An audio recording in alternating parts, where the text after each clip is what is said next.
Yes, students, hello and a very warm welcome to today's class. I hope you all are good and you all are doing great. And as you all know that in our previous class, we had already started the topic active and passive voice, right? You all know that what is active and passive voice. जितना हमने उस दिन इसको describe किया था, I think the things are clear. आप इतना तो समझ ही गए हो what is active voice and what is passive voice. In any kind of sentence, we all know it very well. हम सबको पता है that जब हम बात करते हैं the topic active and passive voice, ठीक है? अब देखो, when you are talking of active voice, जब आप active voice की बात करते हो, हमने very common, मैंने आपको एक नॉर्मल सी एक quick revision they the that what is active passive, फिर अपन 10 sentences पे चलेंगे. तो active passive जब हमने बात की थी तो मैंने आपको बोला था that in a sentence there needs to be a subject. हमेशा एक subject होता है, that is compulsory. After a subject there should always be a verb होती है, and after a verb there is always an object.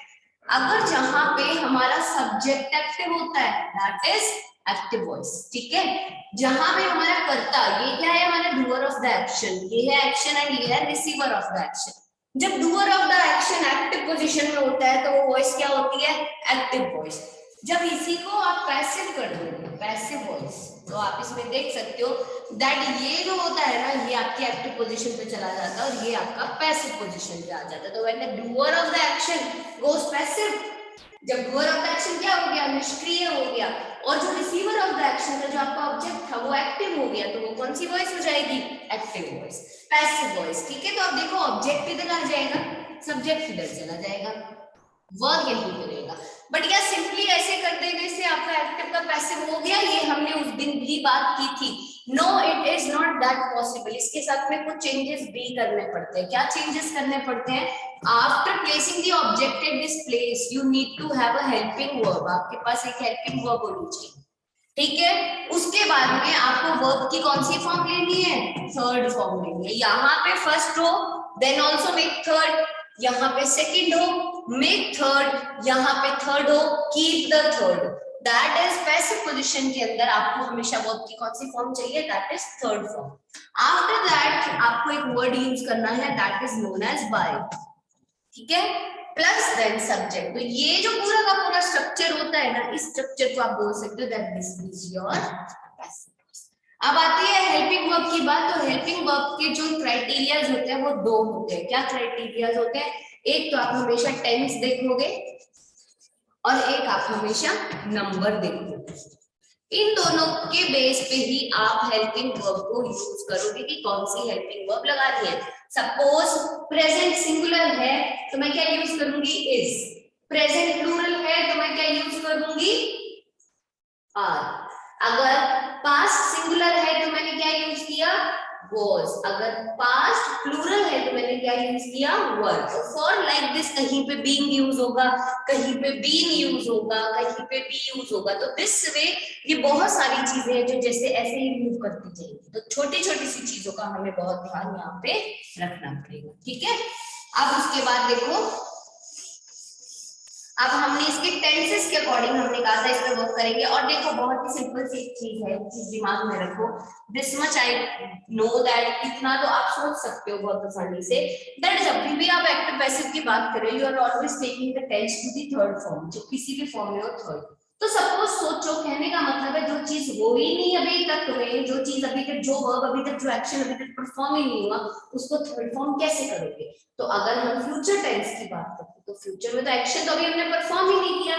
तो अगर हमने action perform ही नहीं किया तो उसको आप कैसे बदल दोगे? आप चेंज कर सकते हो? नहीं कर सकते. तो फ्यूचर के जो होते हैं एक्टिव पैसिव थोड़ा सा इम्पॉसिबल केस होता है. तो सबसे पहले जब अपन ने प्रेजेंट का लिया था, ठीक है, सबसे पहले हमने प्रेजेंट लिया था, उसमें हमने सबसे पहले उस दिन सिंपल हमने हमारी लास्ट क्लास में किया था, but we will again revise it, ठीक है? तो इसका हमने एक एग्जांपल लिया था, बहुत ही नॉर्मल सा इसका एक एग्जांपल लेते हैं अपन. इसका प्रेजेंट सिंपल एक्टिव पैसिव का, like suppose I kill a bird, ठीक है? It's a very simple one. Simple things are easy to understand. अभी कॉन्सेप्ट समझना है तो अंडरस्टैंड इट बाय दिस. तो see I is a subject, kill is what, kill is the first form of verb, ठीक है, plus it's what, word is an object. तो बहुत ही common सी चीज है, आपके पास में एक्टिव का स्ट्रक्चर है, you have verb, you have subject and you have object. First form यहाँ पे मैंने इसलिए मेंशन किया because first form of verb is telling you that this is present simple. Present simple में जब आपको इसका पैसिव करना है तो सी सबसे पहले तो ऑब्जेक्ट को इधर ले आओ, take it a bird, bird singular है, सेंटेंस कौन सा था, प्रेजेंट सिंपल। प्रेजेंट अगर सिंगुलर है तो आप उसमें क्या यूज करते हो, is, a bird is. Kill का थर्ड फॉर्म क्या होगा, killed, a bird is killed, by use करना है आपको, और आई का क्या हो जाएगा, मी। ये वो प्रोनाउन चेंजेस है that I had already explained you in the last class, ठीक है। सेकंड उसके बाद में जिस पे हम मूव करेंगे वो हमारा कौन सा होगा, आप लोग इसमें चाहो तो इन एग्जांपल्स को लिख लिख के रख सकते हो, ठीक है, एंड साथ ही साथ में पैरेलली अगर आपको लगता है you want to write them you can write them, and अगर आपको लग रहा है कि आपको उसको अपने हिसाब से आप एग्जांपल्स लिखोगे तो उस हिसाब से लिख लेना, ठीक है। कंटिन्यूस में देखो सेंटेंस जो आएगा यहाँ पे, कंटिन्यूस आप समझते हो, कंटिन्यूस इज व्हाट, कंटिन्यूस का मतलब होता है जो चीज कंटिन्यूशन में चले जा रही है। If I tell you that आपको क्या करना है, if I say that you have to do what,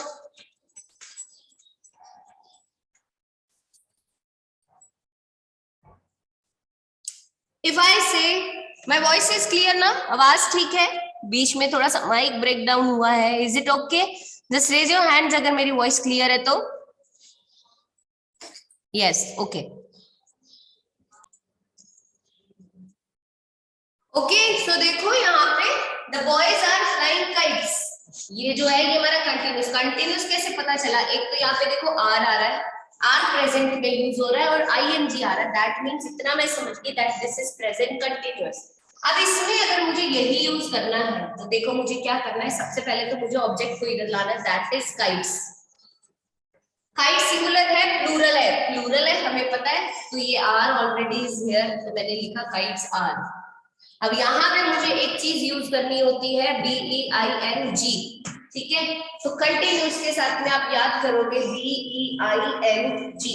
अब देखो याद करना है सो इजी, देखो ING और कंटिन्यूस किससे बनता है, ING, तो ये आप याद कर लेना कि कंटिन्यूस इज ING और बीइंग में भी क्या आ रहा है, ING। तो यहाँ पे आपको जो हेल्पिंग वर्ब यूज करना है वो आप क्या स्पेशल हेल्पिंग वर्ब यूज कर रहे हो, बीइंग। अब फ्लाई का थर्ड, फ्लाइंग किससे बना है, फ्लाई से, और फ्लाइट का थर्ड फॉर्म क्या होता है, फ्लाई, फ्लू, फ्लोन, तो यहाँ पे क्या आ जाएगा, फ्लोन बाय, और ये क्या है हमारे, द बॉयज।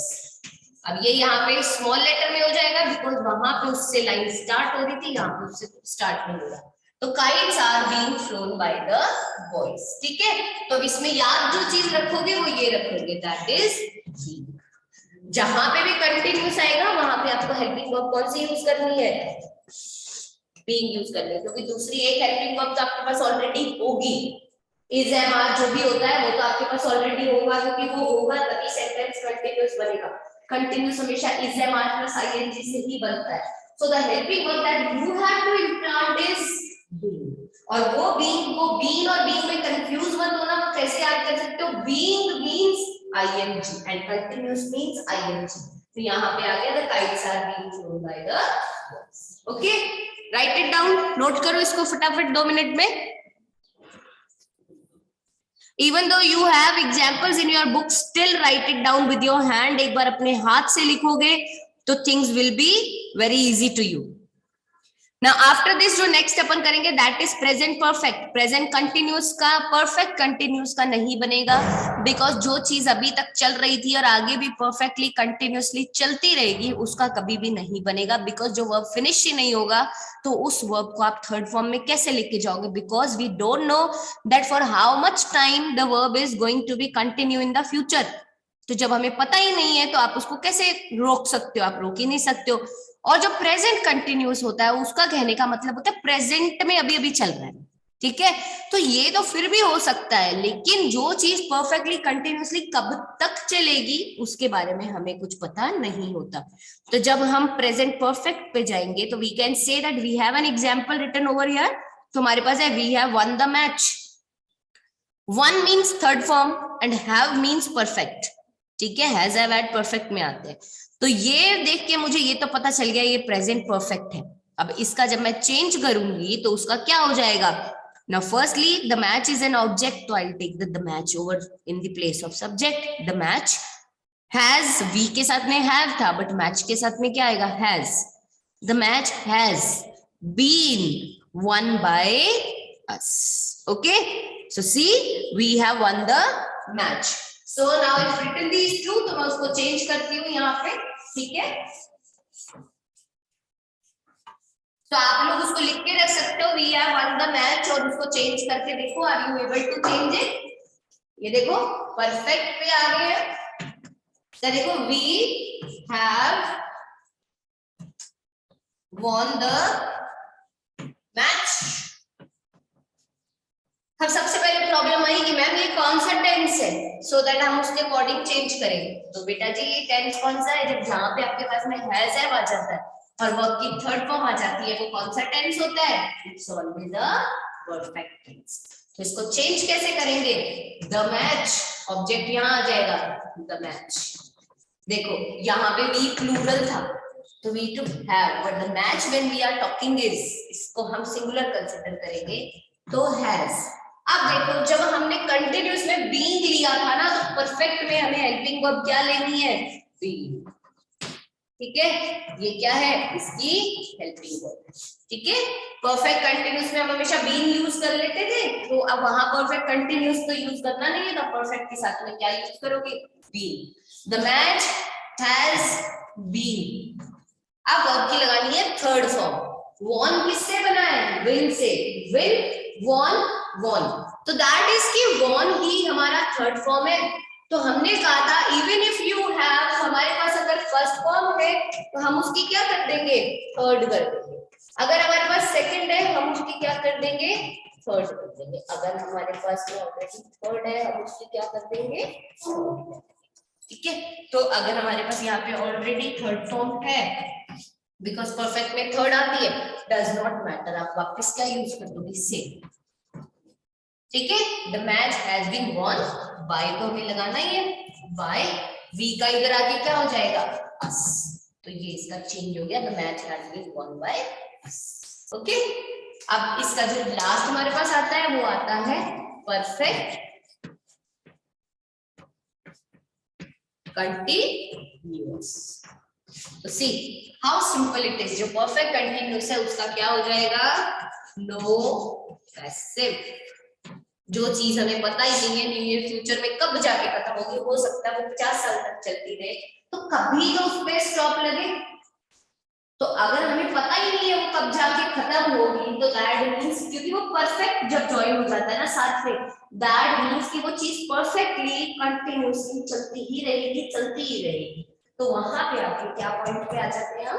नो पैसिव पे आ जाते हैं। तो इसका कोई पैसिव नहीं। So when we talk of the present tense, we had made passive of present simple, present continuous and present perfect continuous. Present simple में कुछ नहीं करना था, सिंपली थर्ड फॉर्म करनी है आपको चेंज, दैट्स इट। जब आप कंटिन्यूअस में आते हो, you already have is am are तो ऑलरेडी है, you have to use being over there as a helping verb. And when you move to the perfect verbs, तो आपको क्या यूज करना है? You have to use being as a perfect. क्या चीज में फॉर्म में यूज करना है? हेल्पिंग वर्ब, ठीक है। तो दिस वे और परफेक्ट कंटिन्यूअस का करना नहीं है। तो out of 4 you don't need to do 1, you need to do how many? Only 3। तो 3 पैसिव बनते हैं किसके? प्रेजेंट के, प्रेजेंट टेंस। ओके, तो ये इसका रहता है। अब इसके बाद में अपन मूव करेंगे पास्ट टेंस पे। ये लिखना है तो लिख लो फटाफट से 2 मिनट में, quick right it down. Okay, so now अब सेकंड करेंगे, दैट इज पास्ट, ठीक है। पास्ट टेंस के लेंगे। पास्ट टेंस में जो हम सबसे पहले लेंगे दैट इज, हम उसकी क्या लेंगे? हम सिंपल लेंगे, पास्ट सिंपल। तो इसका देखो एक बहुत ही नॉर्मल से एग्जांपल लेते हैं।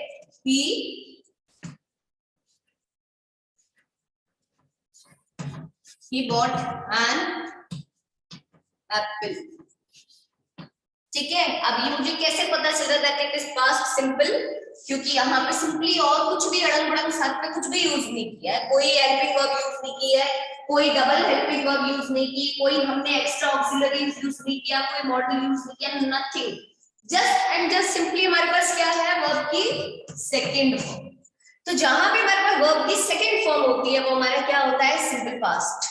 ठीक है, अब यही वर्ब की थर्ड फॉर्म भी होती है, तो आप बोलोगे कि मैम ये तो वर्ब की थर्ड फॉर्म भी होती है, ये वर्ब की थर्ड फॉर्म होती तो मुझे इसको परफेक्ट कहना चाहिए था, क्योंकि परफेक्ट में थर्ड होती है, मैंने इसको सिंपल पास्ट क्यों कहा, वो मैंने इसलिए कहा क्योंकि अगर ये वर्ब की थर्ड फॉर्म परफेक्ट के सेंस में यूज होती तो यहाँ पे इसके साथ में हैड आता, बट ये बिना हैड के अगर यहाँ पे ये फॉर्म यूज हो रही है दैट मींस ये थर्ड फॉर्म नहीं है, ये कौन सी फॉर्म है, सेकंड, दोनों सेम है, बाय गॉट गॉट, तो ये जो है ये यहाँ पे हमारी कौन सी आ गई, सेकंड फॉर्म आ गई। ठीक है, फिर उसके बाद में देखो जब आपने ये देखा बॉट, तो फिर आप यहाँ पे इसको कैसे चेंज करोगे, तो यहाँ पे देखो एन एप्पल, सबसे पहले यहाँ पे ले लो एन एप्पल, क्योंकि अब एप्पल पास्ट है और एप्पल क्या है यहाँ पे सिंगुलर है, तो एप्पल वाज बॉट बाय, फिर उसके बाद में आप क्या ले लोगे, ही है, तो यहाँ पे क्या हो जाएगा, हिम। एप्पल वाज, तो ये क्या हो गई हमारी हेल्पिंग वर्ब हो गई, ये हमारे पास क्या हो गई, थर्ड फॉर्म ऑफ वर्ब हो गई, ये हमने क्या यूज कर दिया, बाय, और ये हम क्या ले आए, अपना सब्जेक्ट उठा के इधर ले आए, और ये हमारा यहाँ पे क्या था, ये हमारा ऑब्जेक्ट, तो बताओ ये हो गया ना पूरा का पूरा पैसिव वॉइस। तो देखो how simple it is to make the passive, कितनी सिंपल नॉर्मल सी चीज हो गई है ना। तो ये यहाँ पे क्या है, पैसिव, किसका पैसिव, सिंपल का पैसिव। ठीक है, तो आप इसको नोट कर सकते हो, लिख लो इसको।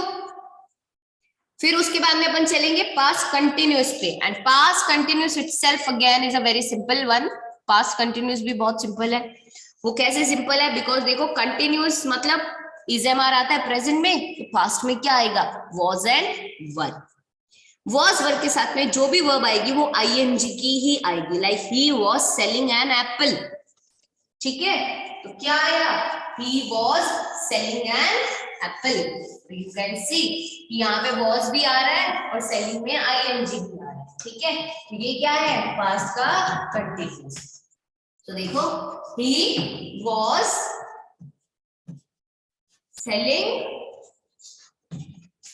एन एप्पल, है ना। तो यहाँ पे देखो लाइक दिस, ये जो वॉज है एंड प्लस ये जो आईएनजी है, दिस इटसेल्फ इज डिक्लेयरिंग कि ये कौन सा सेंटेंस है, ये कंटिन्यूअस है, और वो भी किसका, पास्ट का कंटिन्यूअस।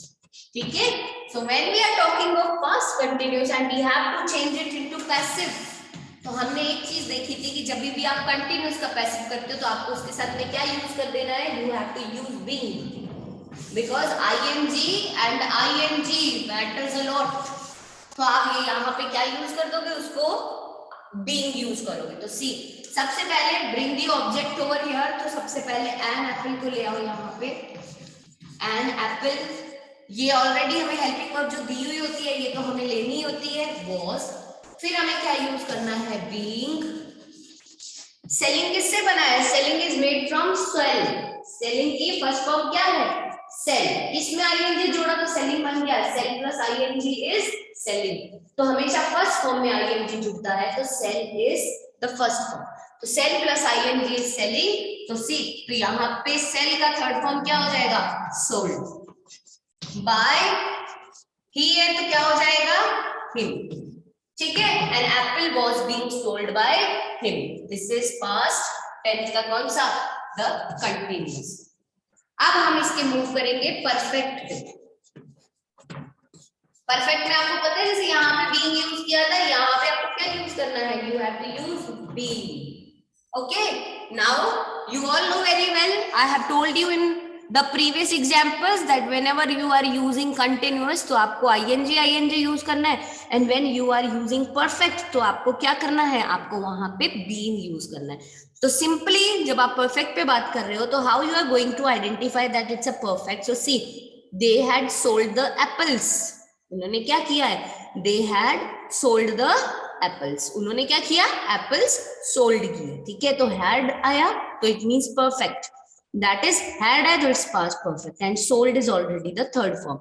तो इसका जब आप passive करोगे तो see the apples had been, क्योंकि apples है तो अब ये यहाँ पे आपने क्या यूज किया, the apples had been you have to use, sold is already going to be the same, sold by them.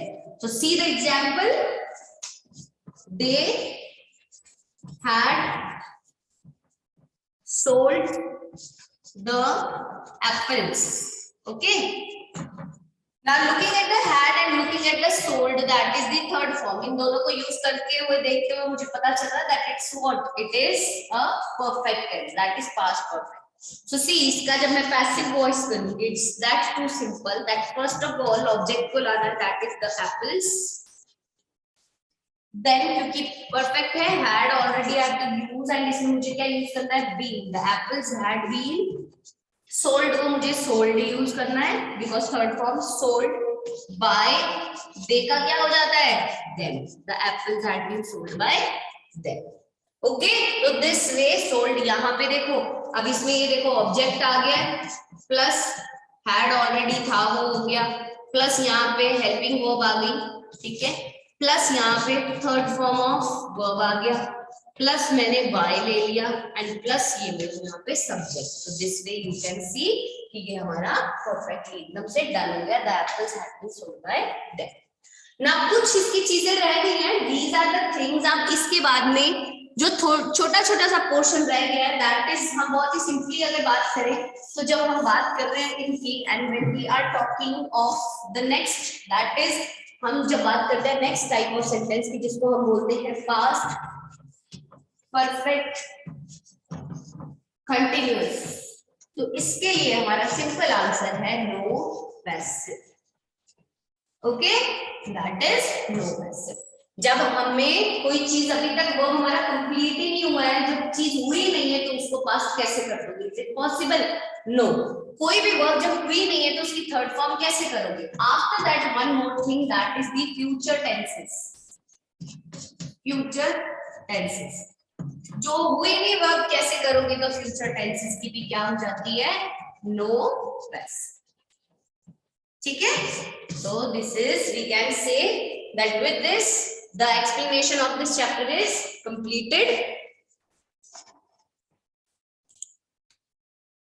Okay students, so just go through the topic that we have completed in today's class. So कोई भी doubts होंगे that we will clear it in tomorrow's class before moving on to the next topic. Okay, चलो bye.